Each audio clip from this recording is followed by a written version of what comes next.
শুভ সকাল। আমন্ত্রণ জানাচ্ছি সবাইকে সংবাদ পর্যালোচনা ভিত্তিক আরটিভি নিয়মিত আয়োজন নিটল টাটা আজ পত্রিকা অনুষ্ঠানের সঙ্গে আছি আমি লুৎফর রহমান। দর্শক, এই অনুষ্ঠানের মাধ্যমে আমরা দেশের উল্লেখযোগ্য জাতীয় দৈনিকের অন্যতম শিরোনামগুলো আপনাদের জানানোর চেষ্টা করি খবরের পেছনের খবর ও তা নিয়ে বিশ্লেষণ আপনাদেরকে জানাই। সংবাদ বিশ্লেষণ আজ আমাদের সঙ্গে যোগ দিচ্ছেন নিউজ 24-এর head of news Rahul Raha. Rahul, আমাকে শুনতে পাচ্ছেন? হ্যাঁ, পাচ্ছি। আচ্ছা, আপনাকে স্বাগত জানাচ্ছি আমাদের অনুষ্ঠানে। দর্শক, আমরা আলোচনায় যাব, তবে তার আগে দেশের প্রধান কয়েকটি জাতীয় দৈনিকের কয়েকটি শিরোনাম একটু দেখে নেব। শুরুতে আছে সমকাল। সমকাল বলছে স্বাস্থ্য খাতে বরাদ্দ বাড়াতেই হবে, বাজেট 2020-21। উন্নয়ন খাতে বরাদ্দ 4,000 কোটি টাকা বাড়ছে, পরিকল্পনা মন্ত্রী বলছেন। বরাদ্দ কী পরিমাণ বাড়ছে তা এখনও চূড়ান্ত হয়নি, অর্থ মন্ত্রণালয় বলছে। ব্যয়ের স্বচ্ছতা নিশ্চিত করার তাগিদ জনস্বাস্থ্য বিশেষজ্ঞদের। নিচে আছে সারারাত লাশ নিয়ে বসেছিল স্ত্রী সন্তান, করোনা উপসর্গের মৃত্যু আরও 19। ডান দিকে আছে রেলের জমিতে রাতারাতি ঘরবাড়ি। চট্টগ্রামে 36 একর জায়গা দখলমুক্ত করা হলেও তার বড় অংশ আবার বেহাত। এরপর আছে দৈনিক ইত্তেফাক। আবারও 37 জনের মৃত্যু, নতুন শনাক্ত 2695। বা দিকে আছে বাজেট আকারে বাড়লেও বাস্তবায়নে গতি বাড়েনি। নিচে আছে যুক্তরাষ্ট্রে বিক্ষোভ অব্যাহত, কমেছে সহিংসতা, সেনা মোতায়েন নিয়ে ট্রাম্প ও প্রতিরক্ষা মন্ত্রীর বিরোধ। যুগান্তর বিপদ সংকেত দিচ্ছে, করোনা সংক্রমণ ও মৃত্যু ঊর্ধ্বমুখী। ডান দিকে আছে হিসাব মেলাতে সরকার হিমশিম খাচ্ছে, বাড়ছে ব্যয়ের খাত, কমছে আয়। বাজেট 2020-2021 ঘাটতি মেটাতে দেশীয় ও বৈদেশিক ঋণের ওপর নির্ভরতা বাড়াতে হচ্ছে। নিচে আছে প্রতিদিনই বাড়ছে আক্রান্ত মৃতের সংখ্যা, পরিস্থিতির অবনতি হলে ফের সাধারণ ছুটি। কালের কণ্ঠ 500 টাকার গগলস 5,000, 2,000-এর PPE 4,700। অস্বাভাবিক খরচের প্রস্তাব স্বাস্থ্য সরঞ্জাম কেনায়। নিচে আছে ওবায়দুল কাদের বললেন আওয়ামী লীগ সর্বাত্মক শক্তি নিয়ে মানুষের পাশে দাঁড়িয়েছে। ডান দিকে ফখরুল বললেন এমন সংকটে আওয়ামী লীগ আমলের ধনীরা কোথায়? রাজনৈতিক একটি বিতর্ক। দেশ রূপান্তর, বিচ্ছিন্ন লকডাউন আসতে পারে। নিচে আছে গণপরিবহনের ভাড়া নিয়ে অসন্তোষ, বিআরটিএ নিশ্চুপ। সব শেষে আছে the Daily Star, central oxygen supply elusive. Rahul, আপনি নিশ্চয়ই আমার সঙ্গে শুনলেন শিরোনামগুলো। আমরা ওই যে কোভিড প্রসঙ্গ দিয়েই শুরু করতে চাই। সমকালের শিরোনামটি দিয়ে আমরা শুরু করতে পারি, সেটা হচ্ছে স্বাস্থ্য খাতে বরাদ্দ বাড়াতেই হবে। বাজেট 2020-21 আর কয়েকদিন পরেই বাজেট ঘোষণা হবে। সেখানে কি পরিমাণ বরাদ্দ থাকবে স্বাস্থ্য খাতে আমরা জানি না, কারণ আমাদের স্বাস্থ্য খাতের যে বেহাল দশা, যে অপ্রতুল বাজেট, সেটা আপনিও জানেন, আমিও জানি। এটা নিয়ে অনেক কথা হচ্ছে, সমালোচনা হচ্ছে। দক্ষিণ এশিয়ার মধ্যে আমাদের বরাদ্দই সবচেয়ে কম, এ ধরনের একটি কথা হচ্ছে। সেখানে আমি একটু হাইলাইটসটা একটু পড়ি, আপনার সুবিধা হবে। বাজেট 2020-21 উন্নয়ন খাতে বরাদ্দ 4,000 কোটি টাকা বাড়ছে। পরিকল্পনা মন্ত্রী বলছেন বরাদ্দ কী পরিমাণ বাড়বে তা এখনও চূড়ান্ত হয়নি। অর্থ মন্ত্রণালয় 11 তারিখে সম্ভবত বাজেট, আজকে হচ্ছে 5 তারিখ। এবং ব্যয়ের স্বচ্ছতা নিশ্চিত করার তাগিদ জনস্বাস্থ্য বিশেষজ্ঞদের। আপনি কি বলবেন এই অবস্থায়? এই বিষয়ে তো কোনো সন্দেহ নয় যে কোভিড-19 আক্রমণের পর যে স্বাস্থ্য খাতে যে বিশেষ নজর দেওয়ার দরকার, সেটা তো আমাদের প্রত্যেকের চোখে আঙুল দিয়ে প্রত্যেক মুহূর্তে আমরা দেখতে পাচ্ছি। ফলে স্বাস্থ্য খাতে বরাদ্দ বাড়াতে হবে। কিন্তু এবার যে প্রেক্ষাপটে বাজেট প্রণীত হতে যাচ্ছে, তা দেখতে পাচ্ছি যে সাধারণত বাজেট প্রণয়নের আগে বিভিন্ন সেক্টরের সঙ্গে নানা ধরনের আলোচনা হয়। এবার কিন্তু সেই আলোচনাগুলো তেমন আমরা দেখি কোন সেক্টরের সঙ্গে সরকার আলোচনা করছেন। সমস্ত সংশ্লিষ্ট খাতের সঙ্গে সরকার ধাপে বসে তারপরে একটা বাজেট ফাইনাল করা হয়। যদিও বাজেটের ভিতরে নানা ফাঁকি থাকে, অনেক সময় বাজেট আগে থেকেই মন্ত্রীরা সচিবরা তৈরি করে রাখেন, পরিকল্পনা বিলটা তৈরি করে রাখেন, তারপর সেটা অনুক্রমে প্রধানমন্ত্রীর কাছ থেকে পাশ করিয়ে নিয়ে তাদের পরিকল্পনাটাকে হাইলাইট করে তারা বাজেটকে পাশ করে। এই প্রক্রিয়াগুলোই সাধারণত বেশি অনুসরিত হয়, কিন্তু তারপরেও একটা লোক দেখানো হলেও আলোচনা হয় প্রত্যেক বছর। এই বছর সেই আলোচনাটা একেবারেই হয়নি, হওয়ার কোনো সুযোগ ছিল না।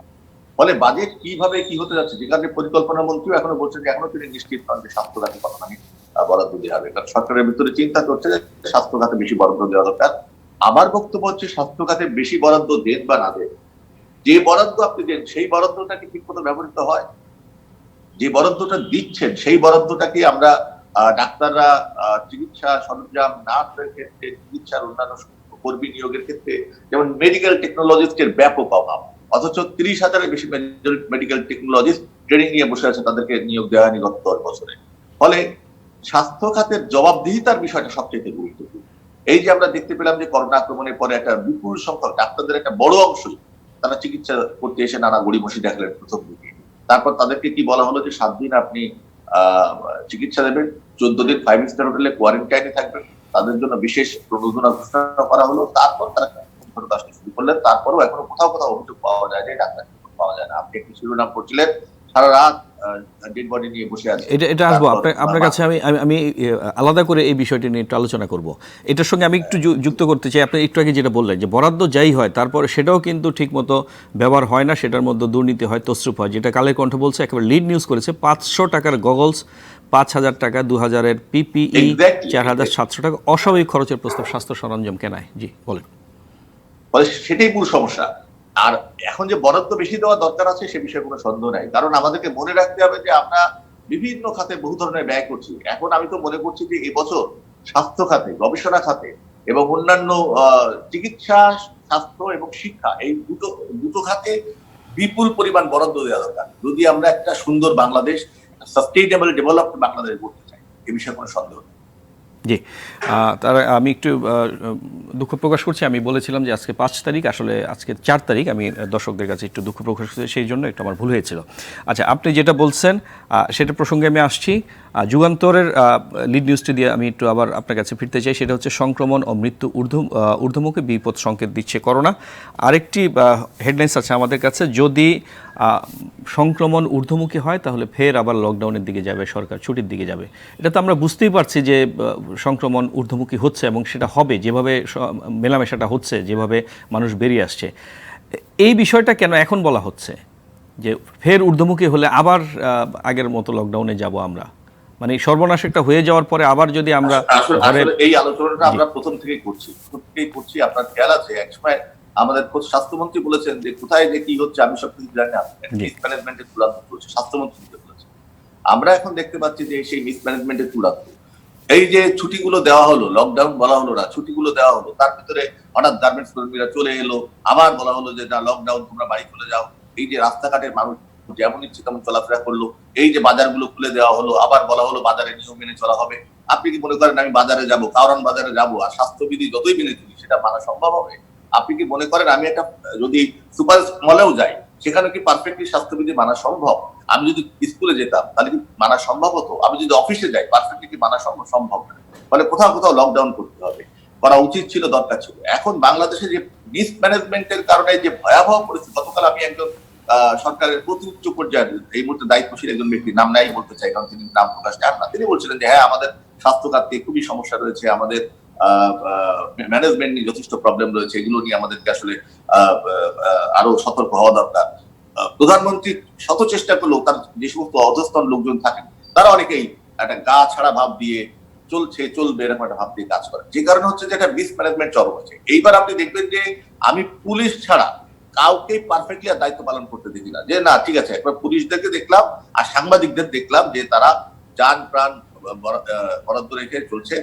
আর ডাক্তারদের কাজ যেহেতু এটা তাদের ওয়ার ফিল্ড হচ্ছে ডাক্তারদের, মানে তাদের কেউ কাজ করতে হয়েছে, কিন্তু এই দুটো জনগোষ্ঠী ডাক্তাররাও কোথাও কোথাও হেলাফেলার অভিযোগ এসেছিল কোথাও শুরু থেকে, তারপরেও ডাক্তাররা এসছেন এবং কিছু ডাক্তার আছেন যারা যান প্রাণ দিয়ে কাজ করছেন, সে কোনো সন্দেহ নেই। কিন্তু এই কয়েকটা জনগোষ্ঠী ছাড়া আর কে বলেন এই করোনা নিয়ে পারফেক্টলি হয়েছে?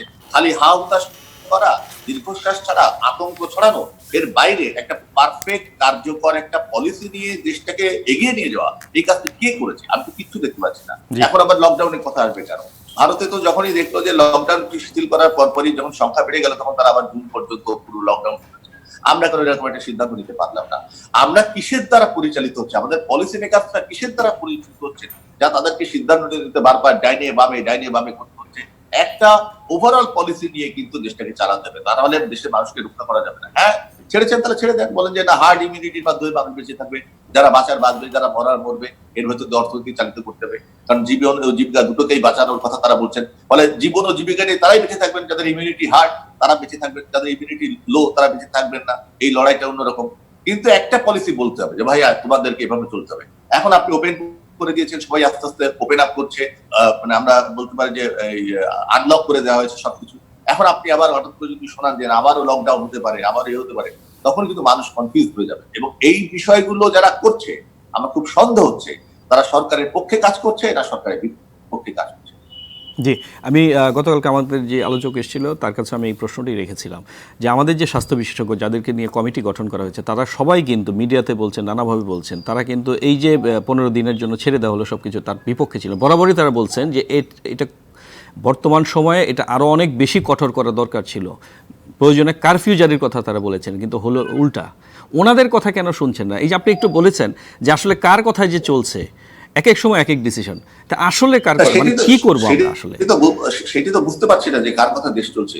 মানে স্বাস্থ্যমন্ত্রী যখন বলেন আমি তো সবকিছু জানি না, শুরুর দিকে উনি বলেছিলেন, আপনার খেয়াল আছে, প্রায় 3 সপ্তাহ 4 জি সপ্তাহ জি, শুরুর দিকে মাস দেড়েক দুই আগে তিনি বলেছিলেন যে আমার তো কিছু নিয়ন্ত্রণে থাকছে না, আমি জানি না কে কোনটা করছে। তারপরে ধরেন এই যে আইডিসিআর এর ব্রিফিং নিয়েও দেখলাম যে অনেক কিছু হলো, কে যায় কে আসে, কে ব্রিফ করবে না করবে, এইসব নিয়ে চলে। তারপরে স্বাস্থ্য মন্ত্রণালয় এই যে ইকুইপমেন্টস আমদানি রপ্তানি এগুলো নিয়ে কিছু চললো, ডাক্তারদের একবারে বরখাস্ত করে দিল, না আসলে একবারে বরখাস্ত, আবার উইথড্র করলো, এটা না করলে সেটা হবে, আবার উইথড্র করে। মানে সিদ্ধান্তগুলো কোথাও অ্যাব্রাপ্টলি নেওয়া হচ্ছে এবং সিদ্ধান্তগুলো এমন ভাবে নেওয়া হচ্ছে যার ফলে মানে সরকার বিব্রত হয়, এরকম জিনিস করা হচ্ছে। ফলে সরকার বিব্রত হচ্ছে কিনা এটা কিন্তু আমি আপনি ভাববো না, এটা সরকারকে ভাবতে হবে। সরকার যারা পরিচালনা করেন তাদেরকে ভাবতে হবে কেউ তাদের বিব্রত করছে কি না, করলে তাদেরকে আইডেন্টিফাই তাদেরই করতে হবে, তাদের বিরুদ্ধে অ্যাকশন নিতে হবে। তবে আমি একটা জিনিস প্রত্যাশা করছি যে হয়তো সরকার নানাভাবে চেষ্টা করছেন যে জীবন ও জীবিকা দুটোই, মানে বিজনেসটাকে ইকোনমিটাকে রান করানোর জন্য চেষ্টা করছে, আবার মানুষকে ঠিক রাখার চেষ্টা করছে। কিন্তু সিচুয়েশন ডিভাইডে যেদিকে যাচ্ছে তাতে জীবন রক্ষা করা এখন সবচেয়ে গুরুত্বপূর্ণ। আমি জ্যাক মার একটা কথা বলি, আমাদের আলিবাবার প্রতিষ্ঠাতা জ্যাক মা, তিনি বড় ব্যবসায়ী নিঃসন্দেহে, তিনি কিন্তু একটা বলেছেন এই মুহূর্তে মানুষের জীবন রক্ষাই সবচাইতে বড় লাভ। কারণ যারা ব্যবসা বাণিজ্য করেন তারা তো লাভ খুঁজে সবার আগে, জ্যাক মা থেকে বড় ব্যবসায়ী তো সাম্প্রতিক সময় খুব কমই আছে। জ্যাক মা বলছেন যে মানুষের জীবন রক্ষা করাই সবচাইতে বড় লাভ। আপনি যদি বেঁচে থাকতে পারেন পরে বহু কিছু করতে পারবেন, মারা গেলে আর কোনো সুযোগ নাই। আর আমি ব্যক্তিগতভাবে মনে করি বাংলাদেশের সংবিধান অনুযায়ী সে দুর্বল মানুষ হোক, সবল মানুষ হোক, লো ইমিউনিটির মানুষ হোক আর হার্ড ইমিউনিটির মানুষ হোক, প্রত্যেকেরই বেঁচে থাকার অধিকার আছে, প্রত্যেকে বাঁচাতে হবে, বাঁচানোই রাষ্ট্রের অঙ্গীকার, সেই কাজটা করতে হবে। জি, ওই প্রসঙ্গটি আসি যেটা আপনি বলতে চেয়েছিলেন, সারা রাত লাশ নিয়ে বসেছিল স্ত্রী সন্তান, করোনা উপসর্গের মৃত্যু আরও 19। এটা কুমিল্লার দেবীদারা একটি ঘটনা। 12 ঘন্টা বসেছিল তার স্ত্রী সন্তান, কেউ এগিয়ে আসেনি। পরে স্থানীয় এক স্বেচ্ছাসেবক লীগ নেতা নিজে উদ্যোগে এসে লাশটা দাফন করেছেন। একদিকে কিন্তু কোভিড রোগীরা চিকিৎসা পাচ্ছেন না, হিমশিম খাচ্ছেন, হাসপাতালে গেলে কি অবস্থা সেটা আপনিও জানেন, আমি জানি, সবাই কম বেশি, এখন আমরা জানি সবাই কম বেশি ভুক্তভোগী। তারপরে হচ্ছে তাতে যদি মারা যায়, নন কোভিড রোগে মারা গেলেও কিন্তু এখন মানুষ সন্দেহ করছে এবং কেউ এগিয়ে আসছে না। আমাদের স্বাস্থ্য অধিদপ্তর থেকে বারবার বলছে মৃতদেহ থেকে কিন্তু করোনা ভাইরাস ছড়ায় না এবং 3 ঘন্টা পরে সেটা নিষ্ক্রিয় হয়ে যায়। এরপরে কিন্তু আমাদের কারো কোনো সচেতনতা নাই। এটা আমাদের ব্যক্তি পর্যায়ে তো নাই, জাতীয় পর্যায়ে কিন্তু আমরা বিষয়টাকে সমাধান করতে পারছি না। কি বলবেন? এই সে একই কথাই তো বলতে হচ্ছে, মানে কথা বলতে গেলে একটা অসত্যিকর কথা বলতে হয়, এটা তো সত্যি কথা। মানে কোথাও তো কোনো কিছু নাই। তবে চিকিৎসা ব্যবস্থাটা কিন্তু এখনো পর্যন্ত ঠিক মতো হয় নাই। সরকার বলেছেন যে সমস্ত হাসপাতাল ঠিক মতো চলবে এবং প্রত্যেক হাসপাতালেই এখন কোভিড হাসপাতাল হিসেবে ট্রিটেড হবে, প্রত্যেক হাসপাতালকেই কোভিড এর চিকিৎসা দিতে হবে এবং অন্যান্য নিয়মিত চিকিৎসা দিতে হবে। আমার কাছে পরশু গভীর রাতে একটা ফোন এলো আমেরিকা থেকে, আমাদের এক পুরনো সহকর্মী, তিনি এখানে আমেরিকা থেকে ফোন করলেন যে তার আত্মীয় স্বজন সহ 7জনই পরিবারের কোভিড আক্রান্ত, একজনের কিডনি প্রবলেম রয়েছে, ডায়ালিসিস করতে হয়, এক্ষুনি হাসপাতালে দিতে হবে, সবার পরিস্থিতি খারাপ, কিন্তু তারা কোনো হাসপাতালে যেতে পারছে। পরে রাতের বেলায় নিয়েও আমি ব্যবস্থা করলাম, পুলিশের সঙ্গে কথা বলে, ডাক্তারদের সঙ্গে কথা বলে জানাবেন, হয়তো আমি অনেক কিছু ম্যানেজ করে উঠতে পারি কারণ আমার কাছে কানেক্টিভিটি আছে। সাধারণ মানুষের তো সেই কানেক্টিভিটি নাই। যিনি দেবিদ্বারের মানুষ তার পক্ষে কিভাবে সম্ভব একটা ডাক্তারের কাছে যে মানে সাধারণ মানুষ তাকে পুশ করা যে ভাই আমাকে নিতে হবে, আমাকে ঢোকান। বহু হাসপাতালে এখনো কিন্তু লোকজন ঠিক মতো নেওয়া হচ্ছে না। আমারই ব্যক্তিগত ছোটখাটো প্রবলেম হচ্ছে, কারণ তারা বহুদিন ধরে অফিস করছি, অনেক টেনশন। তো ডাক্তারের কাছে যেতে চাইলে ডাক্তার বলছেন ভাই আর একটু পরে আসেন, আরো কয়েকদিন পরে আসেন। আমি যে সমস্ত সমস্যাগুলো হচ্ছে, একাধিক সমস্যা হচ্ছে আমার ধারণা আপনারও হচ্ছে, প্রত্যেকের কিছু কিছু ছোট ছোট সমস্যা হচ্ছে। এক ধরনের সাইকোলজিক্যাল এক্সট্রিম প্রেশারের ভিতর দিয়ে তো আমরা যাচ্ছি, ফলে নানা ফিজিক্যাল প্রবলেম এই সময় দেখা দেবে।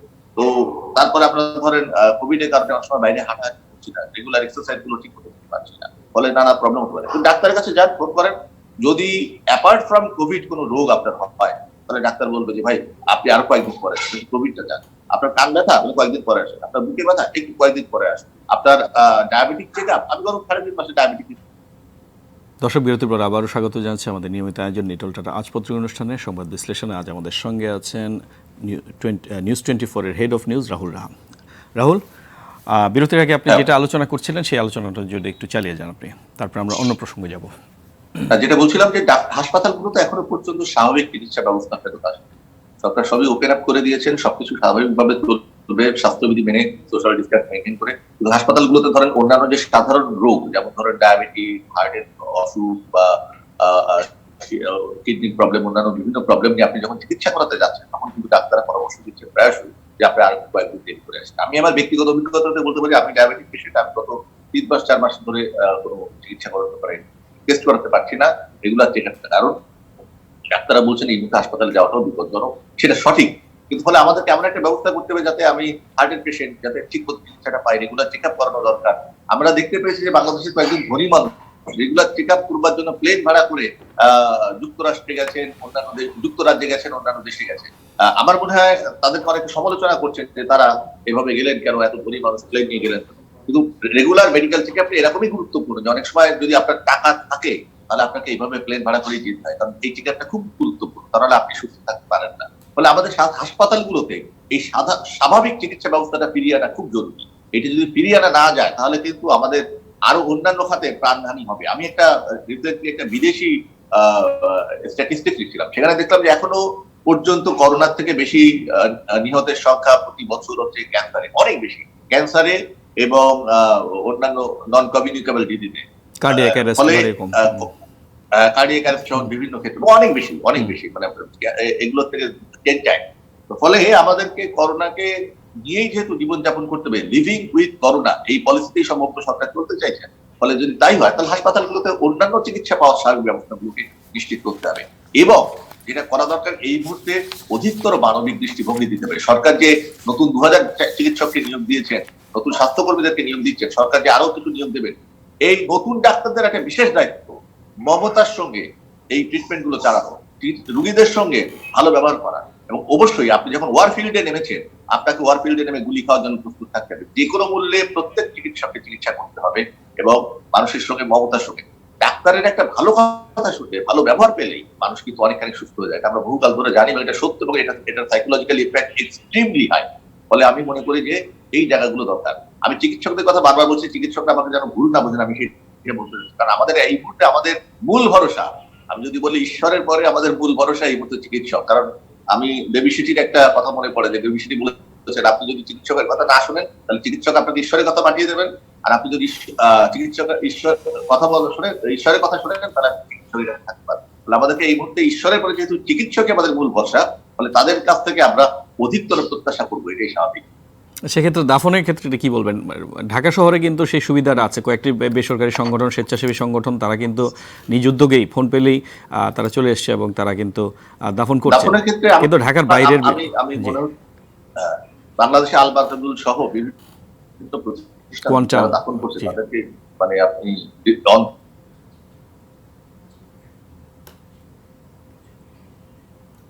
আমরা মনে হয় সংযোগটি বারবারই হারিয়ে ফেলছি। রাহুল, আপনি কি সঙ্গে আছেন আমার?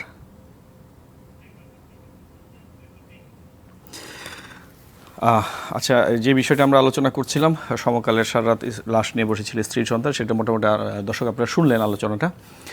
এরপরে আমি যেই বিষয়টি নিয়ে আলোচনা করতাম সেটা হচ্ছে দ্য ডেইলি স্টার যেটা বলছে public hospital central oxygen supply elusive. দর্শক আপনারা জানেন যে গণমাধ্যমের কাজই হচ্ছে আসলে সচেতন করে দেওয়া, আগের থেকে সতর্ক বানিয়ে দেওয়া, সেটাই করছে ডেইলি স্টার। সেটা বলছে যে কোভিড রোগীদের এখন কিন্তু একটা ফেজ আসছে। জি রাহুল, আরো অনেক বেশি মানুষ জি বুঝতে পারেনি। আমি প্রসঙ্গটা একটু পাল্টে আরেকটা আলোচনা করছিলাম, আমি আপনার কাছে জানতে যাব। সেটা হচ্ছে কিন্তু দ্য ডেইলি স্টার যেটা বলছে public hospital central oxygen supply elusive. আপনি নিশ্চয়ই জানেন যে কোভিড রোগের কিন্তু একটা ফেজ থাকে, এখন কিন্তু আমরা একটা হাই পর্যায়ে আছে, একেবারে চূড়ান্ত অবস্থায় আছে। এই সময়টা কিন্তু অক্সিজেন বেশি লাগবে আমাদেরকে, এবং সেই অক্সিজেনের সাপ্লাইটা যাতে ঠিকঠাক মতো হয়, সেখানেও যাতে প্রত্যেকটা জায়গায় কিন্তু আমরা এখনও পর্যন্ত ভুগছি, কিন্তু এই জায়গাটা এসে যাতে আমরা না ভুগি, সেই ক্ষেত্রেই হয়তো ডেইলি স্টার সতর্ক করে দিয়েছে। আপনি কি বলবেন? যে জি এর মধ্যে আপনারা দেখেছি গত পরশুদিন সরকার থেকে একটা নির্দেশনা জারি করা হয়েছে যে প্রত্যেক হাসপাতালে অক্সিজেন সরবরাহ নিশ্চিত করতে হবে। এটা সার্কুলেশন দেওয়া হচ্ছে এবং প্রয়োজনীয় সার্কুলেশন, কারণ আমরা বলি বারবার বলছি ভেন্টিলেশনের কথা। ভেন্টিলেশনটা কিছুই না, মূলত একটা মানে রোগাড়ু অক্সিজেন সরবরাহ। জি এছাড়া আমি আর ভেন্টিলেশন বলতে বুঝি না। আমরা যে ভেন্টিলেশন দিয়ে দেখি বড় বড় হাসপাতালগুলো, তাতে হার্টকে কৃত্রিমভাবে চালু রাখা হয়, শ্বাসপ্রশ্বাসকে কৃত্রিমভাবে চালু রাখা হয়।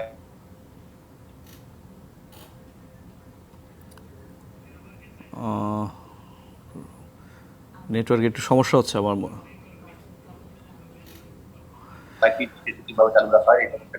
শ্বাস-প্রশ্বাসের প্রবলেমটাই বড় প্রবলেম। এই সাফিসিয়েন্ট অক্সিজেন, তাহলে সাফিসিয়েন্ট অক্সিজেন তারা নেয় কিনা সেটাও দেখা দরকার।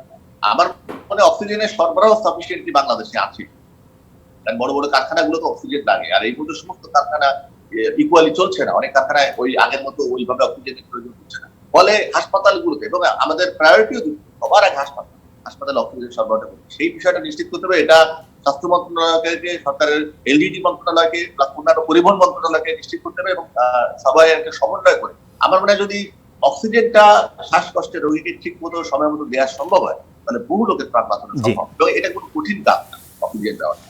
যেটা আমি বলছিলাম যে আমরা কিন্তু এই পর্যন্ত সবগুলো পদক্ষেপেই মোটামুটি হোঁচট খেয়েছি, অন্তত এই পদক্ষেপে যাতে আমরা হোঁচট না খাই, কারণ এটা কিন্তু আসলে একেবারে জীবন মৃত্যু সন্ধিক্ষণের বিষয়। যখন একজন রোগীর অক্সিজেন লাগে তখন কিন্তু বিকল্প আর কোনো কিছু থাকে না। এটা কে নিশ্চিত করবে? আমরা অন্যান্য ক্ষেত্রে যে হোঁচট খেয়েছি, সেই হোঁচট খাওয়ার ক্ষেত্রে যারা কাজ করেছেন এখনো অন্তত একটা জায়গায় চাই, আমাদের স্বাস্থ্য মন্ত্রণালয় একটা জায়গায় সফল হোক, সেই বিষয়টি তো আমরা আশা করতে পারি। না, নিশ্চয়ই আমরা স্বাস্থ্য মন্ত্রণালয়ের সাফল্য কামনা করছি না তারা, আবার স্বাস্থ্য মন্ত্রণালয় যে পরিপূর্ণ ব্যর্থ হয়েছে কথা কিন্তু আমরা বলতে পারবো না। আমরা সমালোচনাটা করছি উদ্বেগের জায়গা থেকে, সরকার যে পরিপূর্ণ ব্যর্থ হয়েছে সে কথা কিন্তু আপনি বলতে পারবেন না। বহু পদক্ষেপ সরকার নিচ্ছে, সরকারের যে আপনি দেখতে হবে ইন্টেনশন। আমরা যখন কোনো কেস দেখি তখন দেখতে চাই যে তার মোটিভটা কি, সরকারের মোটিভটা এই টোটাল ক্রাইসিসকে হ্যান্ডেল করার ক্ষেত্রে ইতিবাচক ছিল, এবং আমরা প্রধানমন্ত্রীকে বারবার দেখেছি যে তিনি মোটিভটা ইতিবাচক ভাবে নিয়ে তিনি কাজ করার চেষ্টা করেছেন। আপনার সঙ্গে আমি অনেক ক্ষেত্রে হয়েছে কি যে এই যে ডাক্তার হঠাৎ করে কাজ করেন নাই, ফলে তখন কিছু করার থাকে না, এই সমস্ত জায়গাগুলোতে মোর কমিটমেন্ট আদায় করা, এটা হচ্ছে মূল জিনিস। না, অবশ্যই আমি আপনার সঙ্গে একমত, কারণ গত বছর জি রাহুল, আমরা শেষ দিকে আছি। আমি যেটা বলছিলাম যে গত বছর তারা যখন ডেঙ্গু টেস্টে একেবারে 500 টাকা নির্ধারণ করে দিয়েছিলেন, অবশ্যই সেটা অত্যন্ত একটা প্রশংসনীয় একটি উদ্যোগ ছিল, এবং এখন পর্যন্ত সবগুলো টেস্টে, সবগুলো ডায়াগনস্টিক সেন্টারে কিন্তু 500 টাকা করেই টেস্ট নিচ্ছে, ডেঙ্গু টেস্টের কথা বলি আমি। তো সেক্ষেত্রে অবশ্যই তাদের প্রশংসনীয় উদ্যোগ আছে, কিন্তু আমরা আশা করবো আরও বেশি তারা যদি এই বিষয়ে উদ্যোগ হন। একেবারে শেষ সময় আমরা দাঁড়িয়ে আছি। দেশ মন্ত্রী যেটি বলছি, গণপরিবহনের ভাড়া নিয়ে অসন্তোষ, বিআরটিএ নিশ্চুপ, সবসময় তারা নিশ্চুপ থাকে, তারা একটা ভাড়া বেঁধে দেয়, জনগণের উপরে চাপিয়ে দেয়, তারপর কিন্তু তাদের আর কোনো ফলো আপ থাকে না। জনগণ সেটা দিতে সমর্থ নাকি অসমর্থ সেটা কিন্তু তাদের কোনো মাথা ব্যথা থাকে না। এখানে এখনও তাই হয়েছে। কি বলবেন আপনি? 60% বাড়িয়ে তারা বাস ভাড়া নির্ধারণ করেছে। চরম অন্যায় কাজ। কেন 60% বাস ভাড়া বাড়াতে হবে? সবাই যখন লস করছে, গণপরিবহনের মালিকদেরকে সমস্ত ক্ষতি একবারে পুষিয়ে দিতে হবে কেন? আর এই আইনটাকে, এইটাকে যারা পাশ করলেন তারা কিভাবে এটা করলেন আমি বুঝতে পারলাম না। কারণ গণপরিবহনে চড়ে কে? সবচাইতে নিম্নবিত্ত মানুষ কি, বা নিম্ন মধ্যবিত্ত মানুষ। এখন মধ্যবিত্ত গাড়ি করে বাংলাদেশে, যাদের মধ্যবিত্ত বলে কিছু নাই এই সমাজ ব্যবস্থা। এই নিম্ন মধ্যবিত্ত আর একবার নিম্নবিত্ত ছাড়া তো তারা যারা চড়ে, তারা তো গত 3 মাসে 4 মাসে নানা কারণে ক্ষতিগ্রস্ত, আয় ক্ষতিগ্রস্ত হচ্ছে। এখন তাকে ডাবল ইনকাম দিয়ে চলতে হবে। তার বিশ্বকরণ প্রক্রিয়াকে আপনি আরো উস্কে দিচ্ছেন এই গণপরিবহনের ভাড়া ডাবল করে। এটা কোনো কথা হলো? এটা মুক্তিযুদ্ধের চেতনায় অর্জিত দেশের কোনো চেতনার কাজ হলো? আমি তো বুঝতে পারছি না সরকার চুপ করে আছেন না। এই জায়গায় কেন সরকার ভর্তুকি দিচ্ছেন না? ভর্তুকি কেন ইন্ডাস্ট্রিয়াল ক্ষেত্রেই খালি সারাক্ষণ দিয়ে দিতে হবে? গণপরিবহনে কিছু ভর্তুকি দেন, যেখানে জ্বালানির তেলের দামও কিন্তু এখন তলানিতে। জ্বালানি তেলের ব্যবহার তো এক্সট্রিমলি কমে গেছে, আমাদের হিউজ জ্বালানি তেল মজুদ রয়েছে, বিশ্বব্যাপী জ্বালানি তেলের দাম তলানি। কিছুদিন আগে নিউজ হয়েছে যে জ্বালানি তেল রাখার মতো আমাদের রিজার্ভারগুলো এখন, কারণ যেখানে তো ব্যবহার হচ্ছে না। জি রাহুল, আমাদেরকে শেষ করতে হবে, বারবার তারা দিচ্ছে আমাকে, আমাদের এরপরে নিউজ আছে। আপনার সঙ্গে ভবিষ্যতে আবারও দেখা হবে, আবার অনেক কথা হবে। ধন্যবাদ আপনাকে। ধন্যবাদ। জি। দর্শক, আমরা অনুষ্ঠানের শেষ প্রান্তে জানিয়ে রাখি RTVর করোনা হেল্পলাইন সরাসরি সম্প্রচার হচ্ছে প্রতিদিন রাত 9টায়। করোনা নিয়ে আপনার কোনো জিজ্ঞাসা, প্রশ্ন, অভিযোগ, মতামত থাকলে আমাদের জানান, অথবা আপনার কোনো সংক্ষিপ্ত প্রশ্ন ভিডিও করে পাঠিয়ে দেন RTV করোনা হেল্পলাইন মেসেঞ্জারে। নিটল টাটা আজপত্রিক অনুষ্ঠানটি এখানে শেষ করছে। অনুষ্ঠানটি প্রতি রবি থেকে বৃহস্পতিবার সকাল 9টা 15 ও শুক্রবার সকাল 10টা 10 আপনারা দেখতে পান। সবাইকে দেখার আমন্ত্রণ জানালাম। আর করোনাকালে মাস্ক পরে শারীরিক দূরত্ব বজায় রেখে নিরাপদে ঘরে থাকুন আর RTV সঙ্গেই থাকুন। ধন্যবাদ সবাইকে।